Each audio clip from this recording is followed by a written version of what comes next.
자, 2016년이 벌써 10일 지났습니다. 오늘이 1월 10일인데요.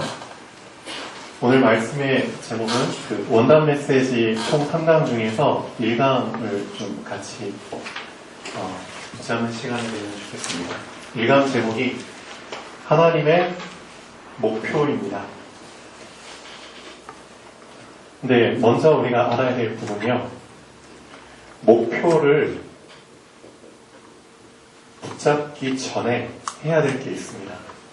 분명히 붙잡으라고 목표를 주셨는데 그 목표를 붙잡기 전에 우리가 해야 될 게 있습니다. 그게 뭐냐면은 우리가 이미 다른 목표를 붙잡고 있다는 겁니다. 다른 목표를 붙잡고 있는 상태에서는 하나님의 목표를 붙잡는 게 쉽지가 않습니다. 즉, 하나님의 목표와 다른 나의 동기가 들어있는, 어떻게 보면 나의 목표죠. 그 목표를 내가 이미 붙잡고 있다면 그것을 먼저 내려놔야 됩니다. 그게 순서입니다. 그래서 내가 어떤 다른 목표를 지금 붙잡고 있는가, 그것을 볼 수 있는 눈이 열려야겠죠. 그 눈이 안 열린 상태에서는 절대 내려놓을 수가 없습니다. 내려놓지 않은 상태에서 하나님의 목표를 붙잡아봤자 그게 섞이고 변질되고 결국은 하나님의 목표가 어떻게 보면은 그 용두사미처럼 나는 거창하게 하나님의 목표를 붙잡은 것 같은데 결국은 그 용머리로 시작했다가 뱀꼬리로 끝나게 되는, 그런 흐지부지하게 끝내게 되는 그런 일이 이제 다반사입니다.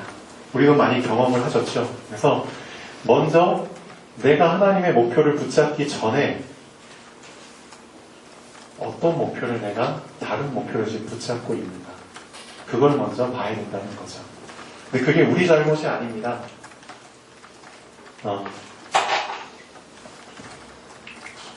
창세기 1장 한번 보시죠. 창세기 1장 27절, 28절에 보면은 하나님께서 범죄하기 이전에, 즉 창세기 3장에 범죄를 지었잖아요, 인간이. 범죄하고 나서 하나님이 인간에게 주신 목표는 창세기 3장 15절입니다. 오늘 주제 말씀처럼. 그런데 범죄하기 전에 하나님이 인간에게 주신 목표는 창세기 1장 27절, 28절입니다. 그걸 먼저 우리가 붙잡아야겠죠. 27절, 28절 한번 보시겠습니다.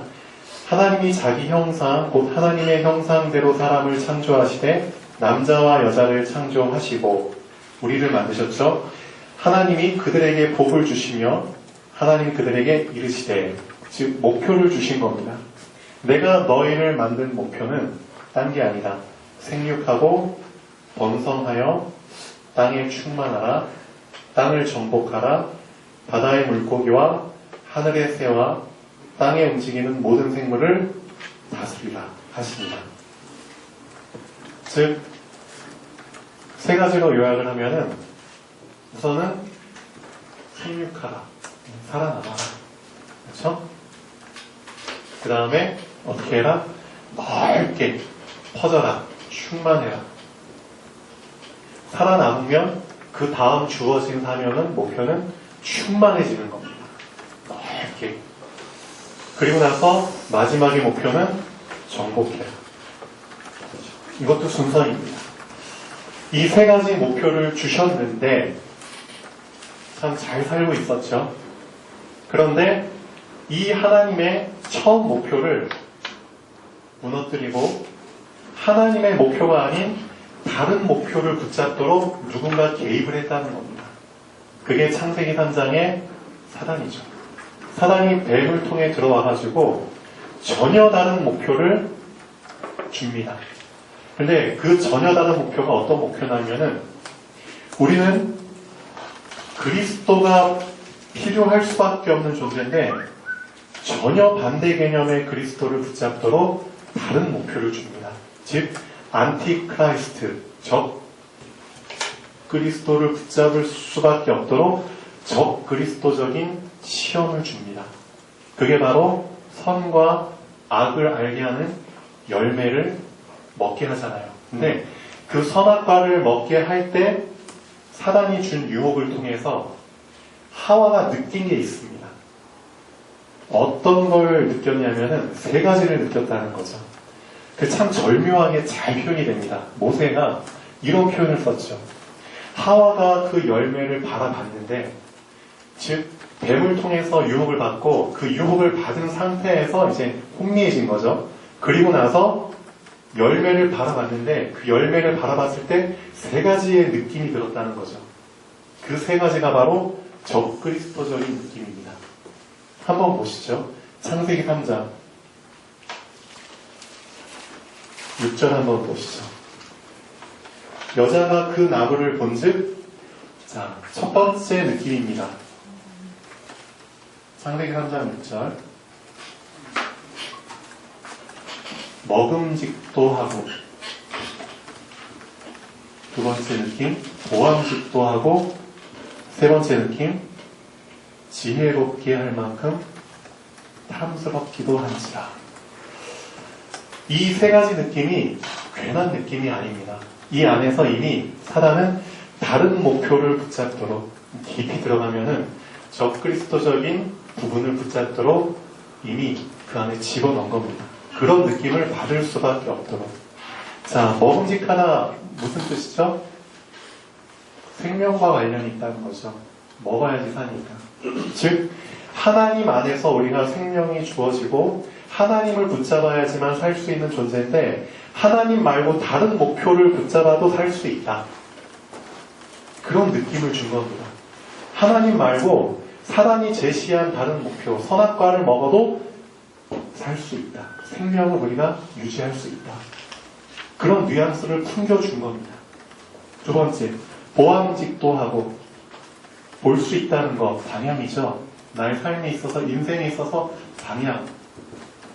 하나님 안에서 우리가 방향을 제시받고 이 창세기 1장 27절, 28절을 통해서 방향대로 그렇게 살아야 되는데 그게 아니라는 거죠. 하나님이 주신 목표, 하나님이 주신 방향이 아닌 사단이 준 선악과 안에서의 그 열매를 통해서도 방향 제시할 수 있다는 거다.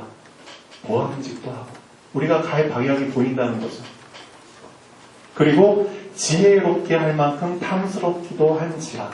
즉 하나님이 아닌 사단이 제시한 목표 안에서도 지혜를 통해서, 그렇죠, 통치, 지배가 가능하다는 거죠.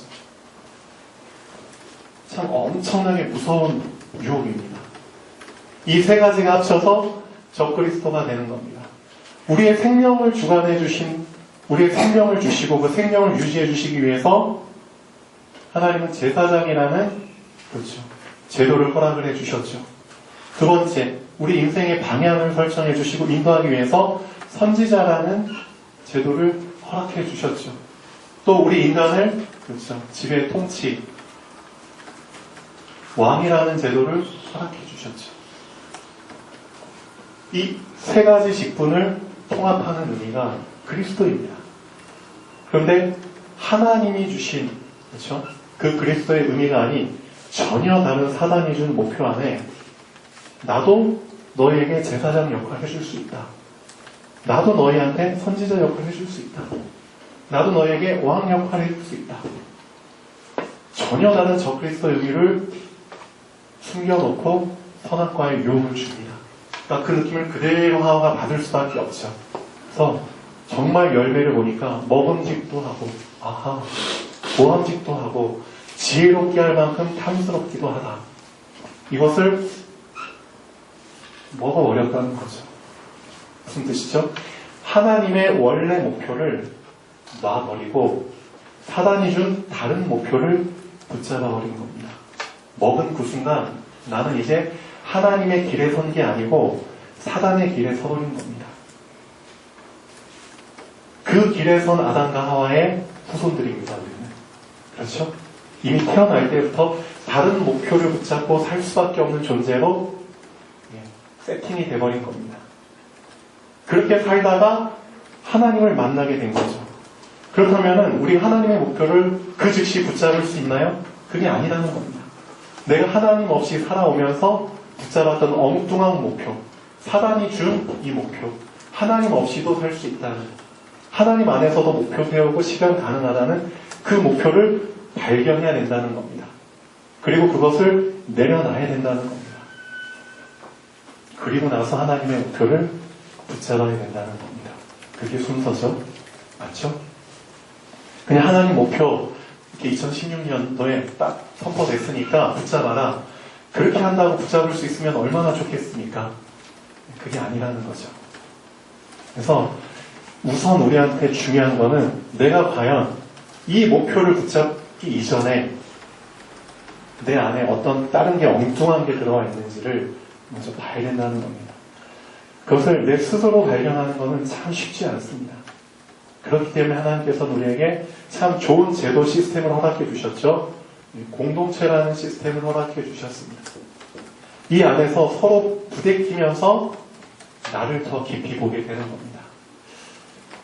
이 시스템에 참 여러 사람들이 거쳐갔습니다. 여러분이 모르는 참 많은 사람들이 이제 거쳐갔는데요. 그 한 명 한 명을 보면서 이런 느낌을 받습니다. 과연 이 사람들은 이 시스템 안에 들어올 때 목표라는 거 없이 들어왔을까?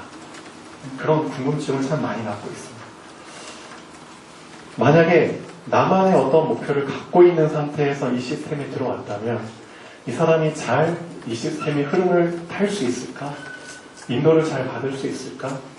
이 시스템 안에 그런 혜택들을 잘 누리면서 융화돼 가면서 잘 지낼 수 있을까? 라는 생각을 해봅니다. 근데 아니나 다를까 말은 안 하지만 드러내지는 않지만 이런 자기만의 목표, 계획을 갖고 들어온 사람들은, 친구들은 언젠가는 그 삐걱거리는 때가 오더라고요. 결국은 그 부분이 이제 수면 위로 드러나게 되고요. 그리고 나서 모든 사람이 다 알게 돼버리고, 그리고 결국은 떠나게 되는 그런 상황들을 참 많이 겪었습니다. 여러분들도 다 증인이시잖아요. 네. 그래서 참 중요한 것 같아요.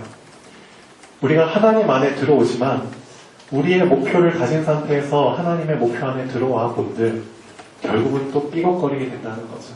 우리 인생을 통해서 먼저 다 경험하셨죠. 그래서 하나님의 목표 안에 들어올 때는 진짜 내 목표를 내려놓는 게 순서입니다. 그래야지만 하나님의 목표를 진짜 붙잡을 수 있습니다. 어떻게 붙잡을 수 있죠? 이런 표현을 쓰셨죠. 말씀을 받을 때 레마로 받게 된다고 합니다. 레마가 무슨 뜻입니까? 제가 그 고등학교 때 저희 반에 한 반에 한 54명인가? 저희 때는, 여러분 때는 이제 한 반 이 정도로 많았잖아요. 지금은 저희들 중학교 물어보니까 한 반에 한 20몇 명밖에 안 된다고 하더라고요. 점점 줄어듭니다. 또 한 10년 후에는 한 반에 한 10몇 명 정도 되겠죠. 인구가 기하급수적으로 줄어들죠. 혹자는 이렇게 말합니다. 2200년 정도 되면은 우리나라는 없어진다. 참 위기 상황이죠. 애를 낳고 싶어도 낳지 못하도록 그런 이제 현실이 돼버렸습니다. 자, 어찌됐든 제가 고등학교 때 이제 영어 시간만 되면은 그 영어 선생님이 저희 반에 오셔서 이제 한 그 지문을 한 장, 두 장 이제 수업을 진행을 하셔야 되는데 꼭 저한테 먼저 이영준 일어나 해놓고 그 수업 진행할 지문을 먼저 저한테 읽게 해요. 그럼 저는 영어로 막 읽죠. 그러고 나서 이영준 해석해. 근데 배우지도 않았는데 해석을 하죠. 그러면은 좀 난감하지만 계속 해석을 해나가요. 그리고 나서 이제 선생님이 수업하고 이제 수업 다 이제 지문 이제 해석을 다 해주면 이영준 일어나. 다시 해석해. 꼭 저한테 시키더라고요. 제가 왜 이런 말을 하냐면 수업을 할 때 선생님은 한 명이죠. 강단 앞에 딱 서 계십니다. 그리고 54명의 학생들이 쭉 앉아 있어요. 그리고 선생님이 수업을 하십니다. 그럼 그 수업 내용을 54명의 학생이 다 듣죠. 지금 제가 메시지를 전하는 거를 여러분 한 명 한 명이 다 듣잖아요. 근데 제가 만약에 지금 정준교 성도님, 일어나세요. 라고 말하면은 정준교 성도님한테만 특별한 의미가 부여가 되는 겁니다. 그렇죠? 여기 있는 사람들이 다 똑같이 말씀을 듣지만 어느 한 명이 딱 지명이 돼요. 그래서 그 사람과 뭔가 그렇죠. 특별한 의미가 이제 형성이 된다면 그때 자, 말씀이 레마로 다가온다는 거죠. 즉 레마라는 뜻은 생명이라는 뜻도 있겠지만 선포되는 메시지가 나에게 하나님과 나 사이에서 특별한 의미가 형성이 됐을 때, 즉 이면 계약적인 의미가 형성이 됐을 때 레마로 다가온다고 하죠. 그게 참 중요한 것 같습니다. 그래서 2016년도에 하나님의 목표를 자, 레마로 받아들일 수 있는 사람이 사실상 그 목표를 이룰 수 있겠죠. 모두에게 선포가 됐지만 이 말씀을 여러분들은 그냥 뭐 선생님이 수업하면 54명이 다 받는데 그 중에 한 명으로 내가 받는 거야. 그 수준으로 생각하신다면 사실 목표하고는 상관없는 1년을 보내게 되겠죠. 근데 진짜 나에게 특별한 의미로 다가온다면 그 사람에게는 분명히 목표로 다가올 겁니다. 성취될 수 있는 목표로. 제가 지난주에 목표에 대한 말씀을 드리면서 작지만 작은 시작을 도전을 하라고 좀 주문을 드렸습니다. 작은 시작. 그러면은 그 시작이 작은 지속이 될 것이다. 그리고 시간표가 되면은 그게 작은 열매로 나타날 텐데 그 작은 열매들이 새끼를 쳐서 큰 열매로 보답이 될 것이다. 그렇게 말씀을 드렸죠. 근데 아까 예배드리기 잠깐 전에 제가 이제 주보를 뽑아야 되는데 한참 안에서 작업을 하고 있었잖아요. 근데 이제 우리 이상민 사모님이 앞에 앉아서 피아노를 몇 곡을 좀 치시는 걸 제가 봤습니다. 그걸 보면서 이제 뭘 느꼈냐면은 우리 사모님께서 나름대로 그렇죠.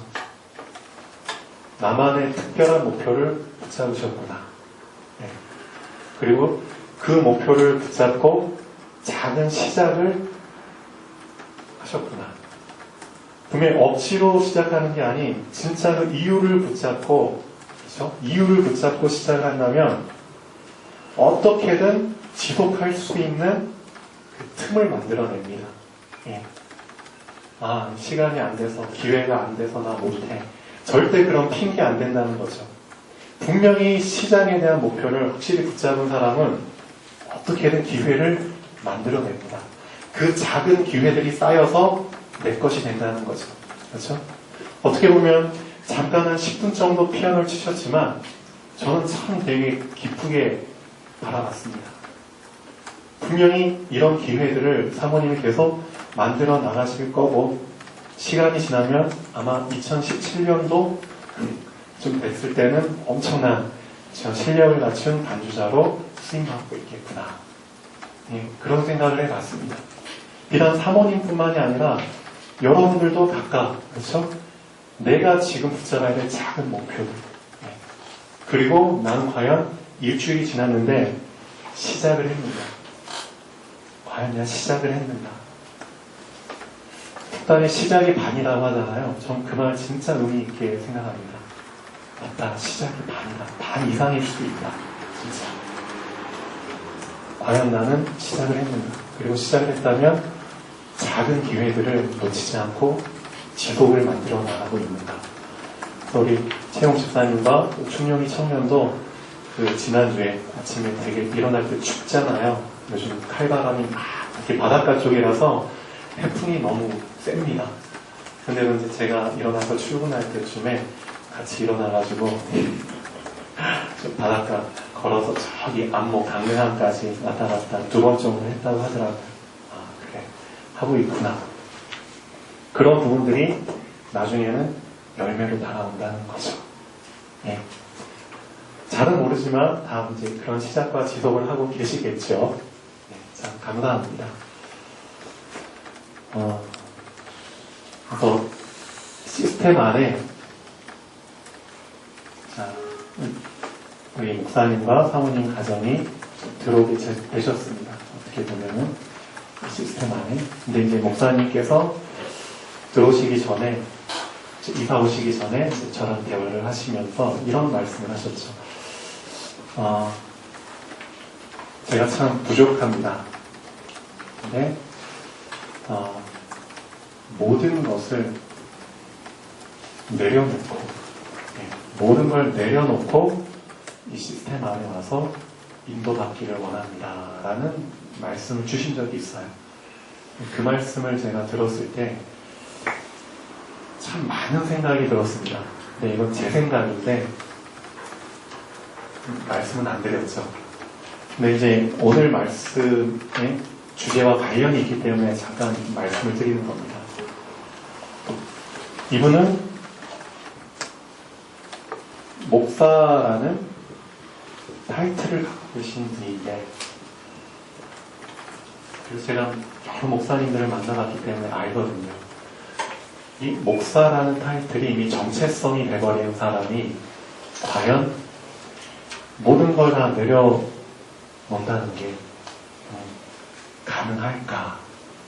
참 궁금하다. 진짜 그게 가능한지 확인해 보고 싶다는 생각이 참 많이 들었습니다. 예.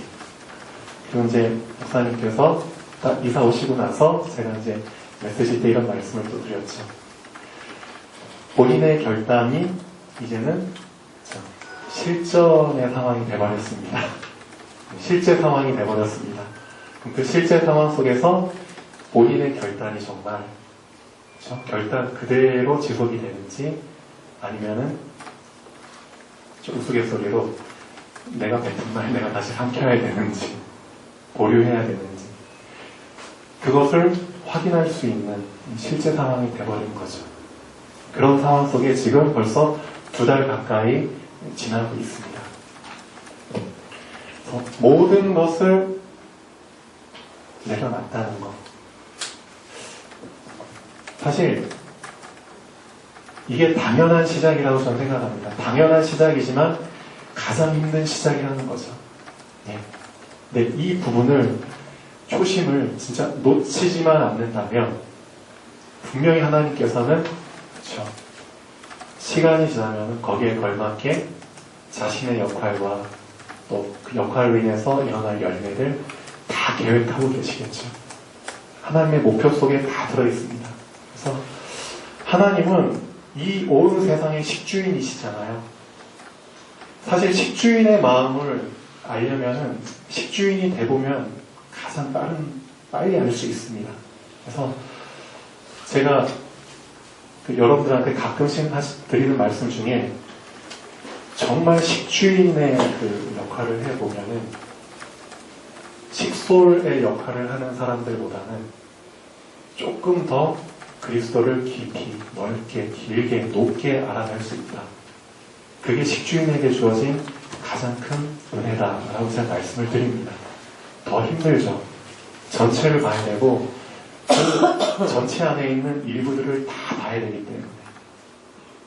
근데 그게 좀 고단하고 고달프고 힘들고 외롭습니다.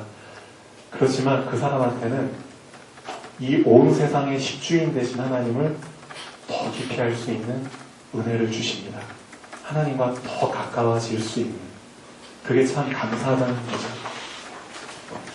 그래서 그 식주인 입장에서 봤을 때는, 한 시스템을 관리하는 식주인의 입장에서 봤을 때는 하나님도 마찬가지시겠죠. 과연 이 시스템 안에 들어올 때 이 사람이 모든 걸 다 내려놓고 들어올 수 있느냐, 그걸 가장 중요하게 봅니다. 가장 중요하게 봅니다. 그게 가장 힘든 부분이라는 걸 알기 때문입니다. 그리고 그것을 검증할 수 있는 기간도 사실은 다 보고 있습니다. 하나님께서 우리한테 당장 축복을 보여주시는 게 아닙니다. 결단하고 일정 시간이 지날 때까지 계속 지켜보신다는 거죠. 그리고 하나님도 검증됐을 때 응답의 문들을 하나씩 하나씩 열어주십니다. 그 방식하고 똑같습니다, 사실. 예, 저도 마찬가지입니다. 이 시스템 안에 우리 충룡이 청년 들어오고, 광선이 청년 들어오고, 우리 권사님 들어오고 했을 때 계속 지켜보고 있죠. 보면서 제가 뭘 계속 확인하려고 하냐면, 시간이 이렇게 지났는데도 과연 너의 목표, 너 자신의 목표를 과연 내려놓은 상태로 있느냐, 아니면 시간이 지나면서 너가 내려놓은 목표를 다시 집어들고 집어 올리려고 하고 있느냐, 그걸 계속 지켜보는 겁니다. 근데 실제 내려놨다면, 그리고 이 시스템 안에서 나의 목표를 내려놓은 상태로 지내다가 이 시스템의 목표를 붙잡았다면, 그게 진짜 확인이 됐다면 저는 그때부터 이제 하나씩 도움을 줄 수 있는 부분들을, 기회를 계속 줍니다. 그러면서 필요한 어떤 그런 경제적이나 그런 부분들도 계속 지원을 해줍니다. 아마 보셔서 아실 겁니다. 하나님께서도 사실상 그런 똑같은 방식으로 우리를 인도하고 계시다는 거죠. 그게 참 너무 흡사하다는 게 재밌는데요. 그래서 우선은 우리가 본론 부분까지 다 들어가긴 힘든데 몇 주에 걸쳐서 계속 진행을 하겠습니다. 오늘 붙잡으셔야 될 거는, 하나님의 목표를 붙잡기 이전에, 다시 말씀드립니다. 하나님의 목표를 붙잡기 이전에 내가 하나님이라는 시스템 안에 들어왔는데 과연 내가 붙잡은 다른 목표를 내려놨느냐. 아직 나는 그게 뭔지도 모르겠다. 발견도 안 된 사람이 있겠죠. 그래서 그걸 발견할 수 있는 눈이 열려야 되고요. 그것을 내려놓을 수 있는, 그렇죠? 그런 결단이 필요하고요. 그런 부분들이 먼저 선행이 돼야 된다는 거. 그렇게 됐을 때 하나님의 목표를 순수하게 붙잡을 수 있다는 거죠.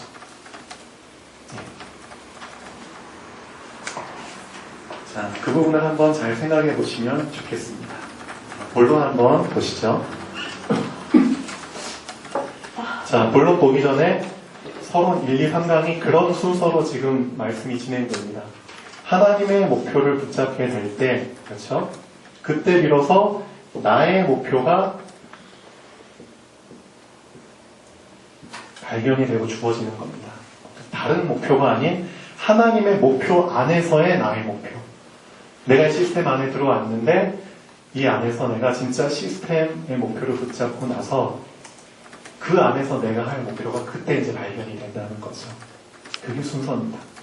그 나의 인생의 목표가 발견되고 그게 진행이 될 때, 내가 한 사람 역할을 할 때, 나를 감당할 역할을 할 때 이제는 내 수준을 뛰어넘어서 다른 사람을 감당해주고 다른 사람을 도와줄, 그렇죠? 시스템을 도와줄 그런 수준까지 올라가는 겁니다. 그래서 나의 교회의 목표, 내 교회를 어떻게, 그렇죠, 도와주고 힘이 되어줄 수 있는가.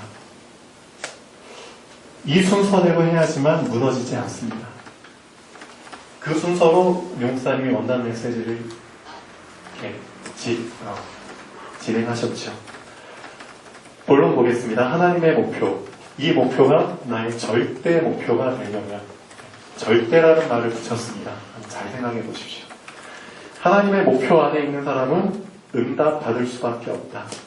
하나님의 절대 목표가 내 것이 되어서 내가 그 속에 있다면 승리할 수밖에 없다.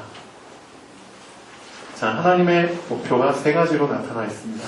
구원받은 자만 아는 하나님의 숨은 목표, 불신자도 아는 하나님의 드러난 목표, 아무도 모르는 하나님의 목표. 이 세 가지가 나타나 있죠.